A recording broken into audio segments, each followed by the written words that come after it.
Hola amigos de Guatemala y del mundo, estamos acá en Disrupt Fest 2025, en una actividad de tecnología que reúne los emprendedores y empresas tecnológicas en Guatemala, y hoy vamos a conversar con Kapish Sanga de Bardi Co, de la banca de inversión. Bienvenido, welcome to Guatemala. Thank you for coming and accepting our invitation to explore and to have a conversation with you. Yeah. But let's start in India. Well, so I was born into a very I would say to both to two good parents. Both my mom and dad are professors, so they kind of have different subject lines. But then I had a wonderful childhood while growing up. My hometown, where I was born, is close to 70 miles away from Delhi. Okay. So we are in more of an up northern India. And most of my childhood was either with my parents or with my grandparents. My dad was he was into wrestling, he was into sports. So my entire family is somewhere into sports in some way. So it's more of a cultural habit to get into sports at a young age. So I was part of all these, I would say, swimming, soccer. I love playing soccer. Good. You are in the region of soccer. Yeah, I'm in the region of soccer. And we also, because my granddad was posted into more like a sports institution, I could explore different other type of sports. So my childhood was very fun, visiting different cities with my mom and dad, getting to know people from different cultures. That was a big thing in our house. We had a culture of having guests at our house. So huge dinner parties would be happening. So really loved all that section. And then I think I moved to Delhi after my middle school. So I did my high school in Delhi, and then later on went to south part of India to do my undergrad.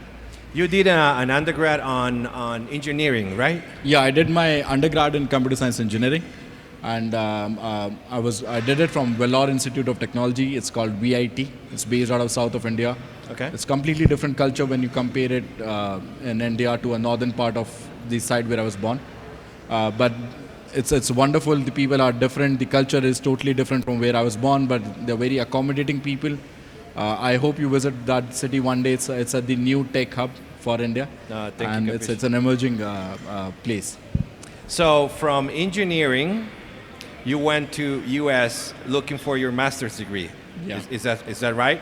I worked for a couple of years, so I worked close to, I would say, before coming to States, I worked for close to 3.5 years. I worked in different industries. So I did my engineering in computer science, but I and a friend of mine, two friends of mine, we started a startup back in undergrad. Oh. We did an edtech platform where youngsters back in India, when we were doing school, they only had a couple of choices. So either you could do engineering, you could become a doctor, or you could become a lawyer. So people didn't know what to do other than what was already given them as a choice. So we wanted them to give an option. So we did a psychometric test platform. We built that platform. People would come, they would give their test, and they would find out what kind of capabilities they have, and what could be a good composition of different careers that could work out. Right. So it was a great experience with my fellow friends, and then I moved from a core engineering background to a non-profit where I was teaching underprivileged children for 2 years. It's called Teach for India. It's similar to Teach for America or Teach for All. Yeah, I'm familiar with it. And after teaching for 2 years, then I moved for a for-profit, worked for a founder's family office back in India. We were into banking, we were into FMCG, we were into hardcore construction as a firm. And that was a great learning exposure in terms of curve.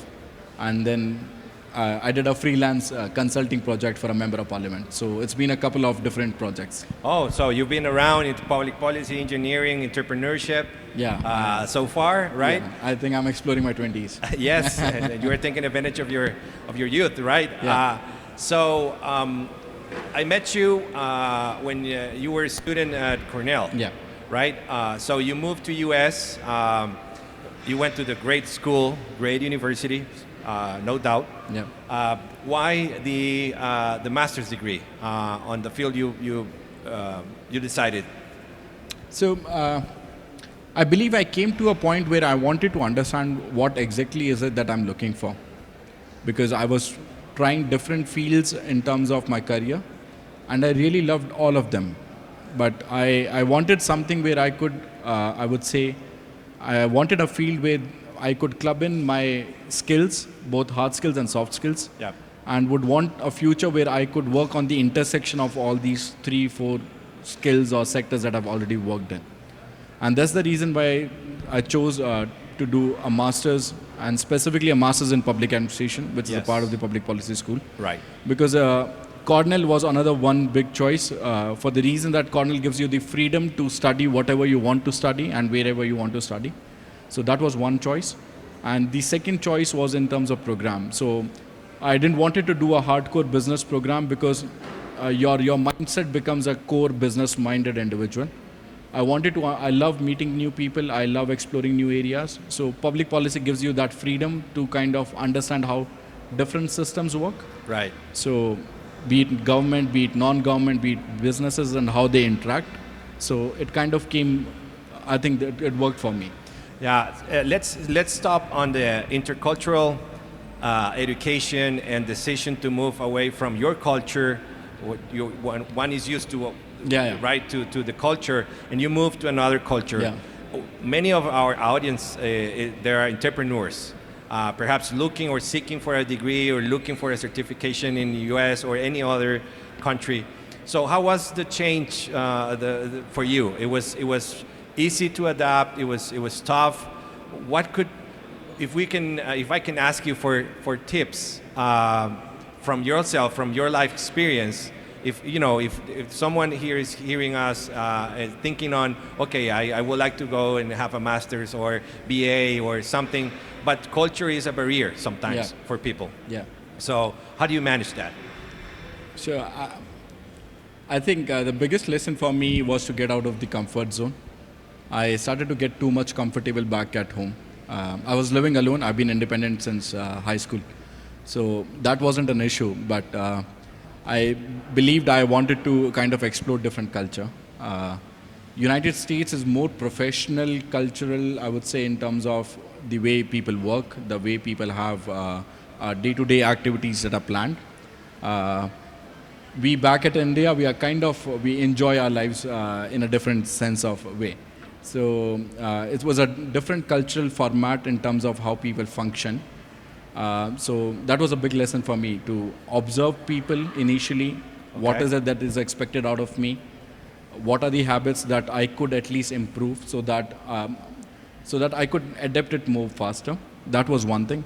Second thing, I think the first point, if we circle back to the comfort zone section, right, it's very important to kind of get out of your comfort zone. Yes. Because once it's a cycle where once you get out of your comfort zone, you realize what are the challenges, and then you kind of reflect back as to how I can improve myself, my skills, and my individuality as a human. So that was the biggest lesson when I came to.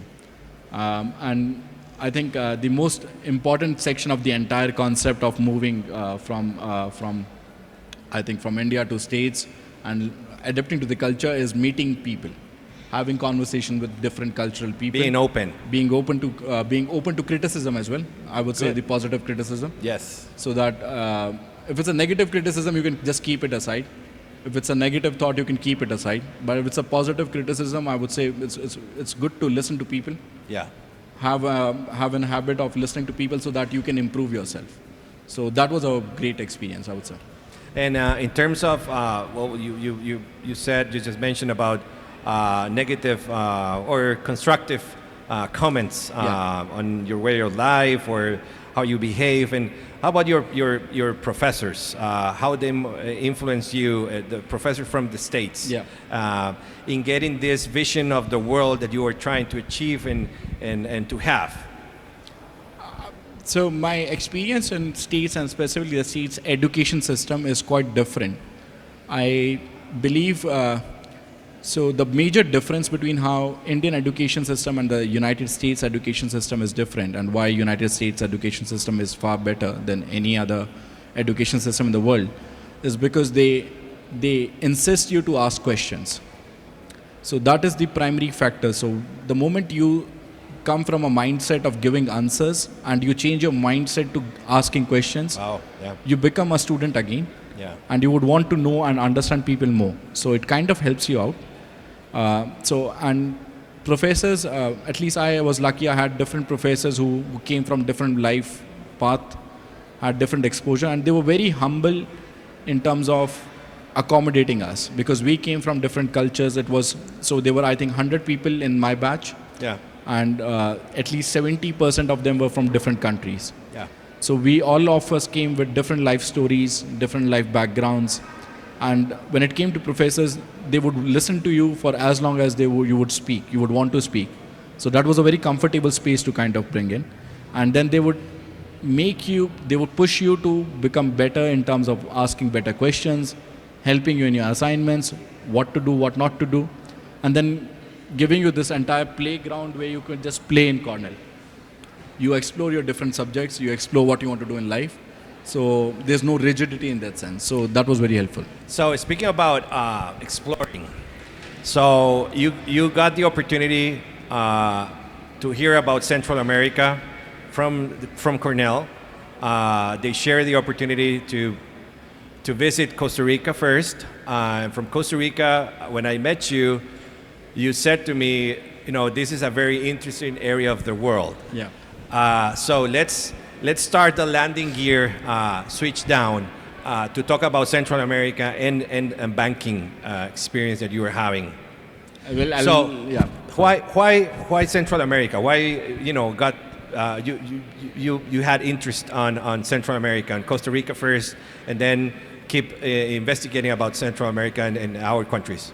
So the first time I heard Costa Rica was in my 8th standard and 9th standard because back in India in our civics, I would say books, we are taught about Costa Rica. We have a chapter where there's a specific paragraph, I still remember, where they say, where they have a conversation about Costa Rica, of how the Costa Rica was the first country not to have an army. Mm-hmm. And so it's a completely different culture in terms of progress. So I knew the name from there.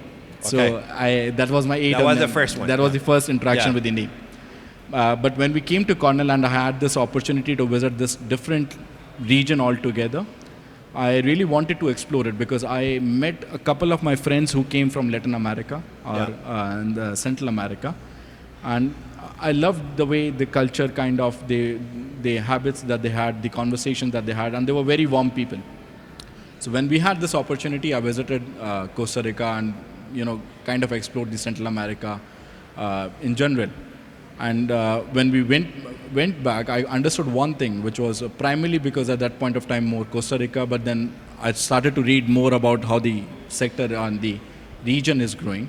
One thing which was very clear was you have a huge youngsters population. Yeah. There's a huge innovation which is happening in the entire region. Yeah. And there's a hunger for hustling.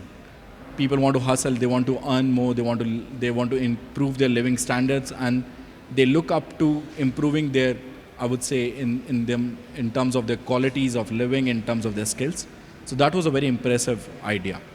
And so the Central America became a major point. So from the experience from Costa Rica, you jumped to investment banking with Bardi Co. Yeah. Right? And you still keep your eyes here in Central America. You keep investigating and reading. So now from your perspective as an investment bank, what are the signals we are giving to the world from Central America? You've been in some hours now in Guatemala. What are those signals that you are looking for? The right ones or the ones that we need to improve? Sure, more than happy. So, as a perspective from Bardi Co, I'll give you a brief introduction as to what we are. Yes. So Bardi Co is an investment bank and is also an RIA, which is a registered independent advisory firm. We particularly have two businesses in line. One is the investment banking, as where we do capital raising, M&A, and the usual banking stuff. And the second section of business is our RIA section, where we do asset management, which is particularly for retail, high net worth individuals, as well as for I would say for even for institutional investors that might be looking at some kind of an asset managers. I have been looking at Central America for a couple of reasons if you look, and specifically if we talk about Guatemala, it's one of the fastest growing countries. You have a huge population, has an appetite for new developments. We could talk about numbers, and if we talk about figures, I think the GDP to debt ratio as of now, the debt to GDP ratio is somewhere around 27%. So it gives you a huge scope when it comes to leveraging more money out of or more capital from different parts of the world. Right. And it gives more exposure to the government to spend more. And as the government spends more, you create more opportunities when it comes to infrastructure development, when it's come to education and healthcare. So there's a huge potential or a delta in terms of growth over here. The youngsters, again, you have a huge young population. Your GDP in Guatemala stands at somewhere around, I would say, 6,000 USD, plus minus $200, $300. Right. But there's a potential to reach up to $10,000 in a very short span of time. So those are the key primary factors if you look in terms of the growth in sectors.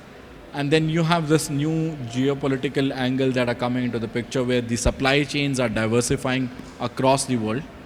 And I truly believe that Central America can play a major role when it comes to supply chain, new supply chains that are going to be set up in the world.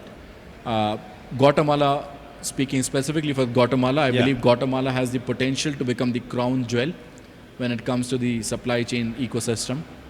Apart from the textile industry that it has, apart from the agricultural industry which it has a huge population of people which currently is focused on agriculture because you have small scale farming, you have more of a disguised labor as of now. So you have people who could come into the picture and literally work more in terms of industrialization. Yeah. So from your perspective, personally, let's put it first from your perspective. What are the entrepreneurs should be looking for in order to attract investments? Speaking about technology, what are those requirements? What are those signals? Which is the climate they should generate within the effort they are creating to look for investment? That's a great question. So I believe we'll have to break down the entire concept of entrepreneurship into different buckets. So one bucket is for individuals who are starting these new SaaS products or these technological products. The other bucket is for the individuals who are creating platforms like Disrupt. So Alex is one of the elder. So all these people are creating this ecosystem. So they are an entrepreneur in themselves. And then there's an entrepreneurship which is in a very hardcore manufacturing sector. So all three of them have a different demand and different scale in terms of what they could do and the potential challenges. But if we narrow it down, I would say if the Guatemala ecosystem focuses more in terms of product development, that's been my experience in the past 2 days, 3 days. If you focus more in terms of product development, it's easy to attract capital from outside Guatemala. Because service providers have become, it's a great industry, service provider. I'm not saying it's not a great industry, but there's a huge competition. And if you have to be a very smart, strategic entrepreneur, I would say focus on the problem statements that people are facing on a day-to-day basis in Guatemala. Come up with products that can work as a mediation, and they become the identity of Guatemala as such. And when it comes to specifically creating, I would say, manufacturing sector, I believe Guatemala has a great scope for manufacturing. You have great location in terms of manufacturing. You have the potential of labor which is available over here. So that comes in a format of human capital. So all these three are very great combination. It's about identifying the right industry and product and selling it. So I know you are an education believer. I am an education believer. I think Winverse, Alex, Elder, and the rest of the team are education believers. That's why we are here. Your thoughts on how important is the education, the access to education for those entrepreneurs? Your final words on that, on education. On location. Education. Allocation of. Education of the people, getting access to education, tools, information, how to educate themselves to keep improving. I think exposure is the biggest thing, so that's for sure. So like coming to such events, get connected, get the information. Yeah, for sure. So I think it's going to be two-way side. For people who are outside Guatemala and outside Central America, I can speak to people people living currently in States and my home country, people India, for sure. I think please, it's a very warm country, it's a very warm region, and it's a huge potential. So there's a lot of scope when it comes to bridging the gap between people. I got a chance because my university had a program where I could come and visit Central America, Costa Rica specifically. Mm-hmm. But even if people can't come on a university programs, people should plan a trip or two, understand the ecosystem much better. Yeah. And for people who are living inside the region, I truly believe educational formats are now available on YouTube. You have Y Combinator when it comes to entrepreneur. You have several other VC firms. You have us. So you can feel free to reach out to us anytime, anywhere. Thank you, Kapish. On LinkedIn, on any other social media platforms. But apart from that, the culture in the North of America, in the Western Europe, and the other section of the world is feel free to reach out to people. You may be able to get some response, but there's a chance that you may also get a response. You need to try. So have conversations more. The education format is much more available, I think, on internet now. So it's for anyone, everyone who could be in any part of the world. Okay, thank you, Kapish. Amigos de Disrupt Fest 2025 Guatemala, esto ha sido una conversación con Kapish Sanga de Bardi Co. Conocimos un poquito más de Kapish, de su interés por Centroamérica y los esperamos. Muchas gracias. Thank you.